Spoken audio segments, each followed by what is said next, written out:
ஐயோ கடவுளே, என்னன்னே தெரியலையே, ஒரே கழுத்தா வலிக்குதே.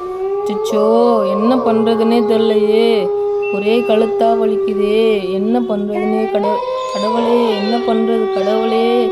சரி, நம்ம கண்ணாடியில பார்ப்போம் என்னதான் நடக்குதுன்னு. வாங்க. அச்சச்சோ, இது என்னது? நம்ம கழுத்துல இவ்வளவு நாள் என்ன இருந்திருக்கு? இந்த குட்டி சைத்தான் நன்ன நம்ம கழுத்துல இருக்கு. இன்னும் இது நம்மளை விட்டு போகாது போலே. கடவுளே, ஐயோ, நான் என்ன பாவம் பண்ணேன் கடவுளே. ஒரே கழுத்தெல்லாம் வலிக்குது கடவுளே. சுச்சோ.